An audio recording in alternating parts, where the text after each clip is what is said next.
Здравейте! Аз съм Радослав Груйчев от фирма CutPoint и ще ви представя якостен анализ на сглобена единица в Autodesk Inventor Professional. На екрана виждате една сборка от 5 детайла, изчертана в Inventor. Първо избирате Environments, избирате анализа, Stress анализ, Create Simulation. От този прозорец избирате типа анализ. Той може да бъде статичен, модален или оптимизационен. А в прозореца Contacts виждате параметъра толеранс, на база на който се създават връзки между детайлите. По дефолт тези връзки са bounded. Задава се име на симулацията, след което задавате материал на детайлите. Ако той не е зададен при създаването на сборката, се появяват удивителни. Аз ще задам стомана S235.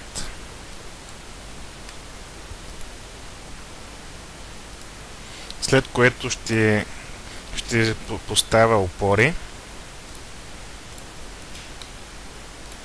Следваща стъпка е да задам сила. Ще задам сила 3 тона в нютони.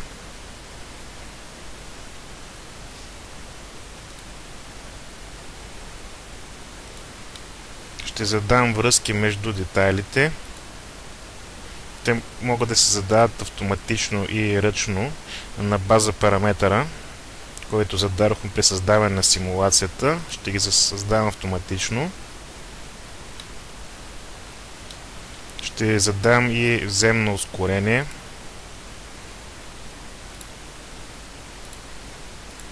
След което ще обрежа тялото. На Mesh Setting се задава параметъра. С Mesh View се реализира.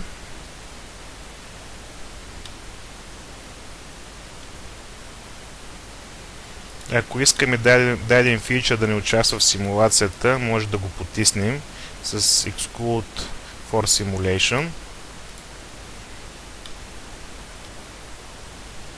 На всеки един детайл се виждат неговите фичъри.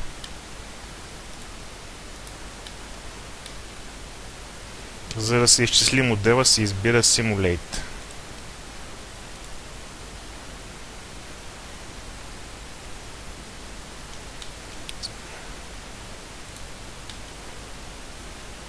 Виждате, симулацията приключи и се визуализираха якостните натоварвания. Може да си, освен якостен, може да се покаже и провисването на Displacement, а също и коефициента на сигурност на Safety Factor.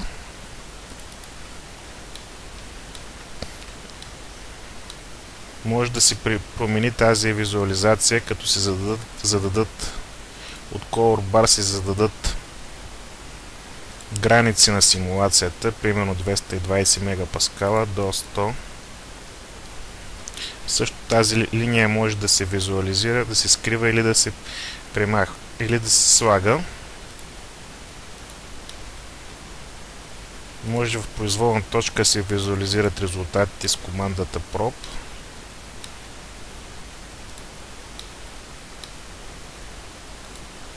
А също така резултатите могат да се анимират, за да се види как те се променят при движението, а също и могат да се запишат във филмче с този бутон. Също така дадена симулация може да се копира с цел да се използва наново. Например, аз сега ще променя връзките при този детайл, при тази ос. Ще ги задам да бъдат плъзгащи. защото при мен, според мен, симулацията по този начин ще бъде по-точна. Променям ги от двете страни на плъзгащи, без да се разделят.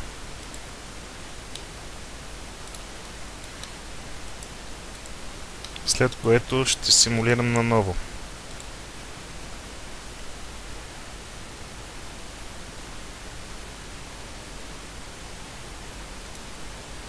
Както виждате, при новата симулация вече има разлика спрямо първата. Появи се натоварване и в тази област.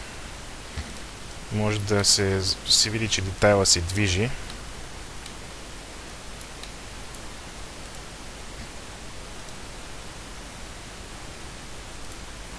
Ще визуализирам и в нея натоварванията.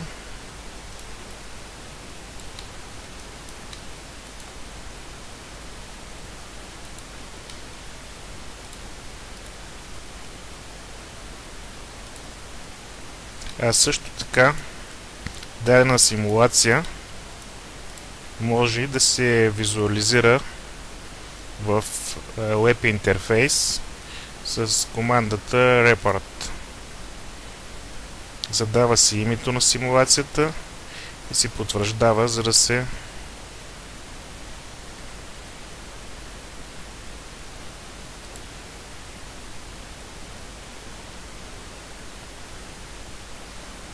визуализира.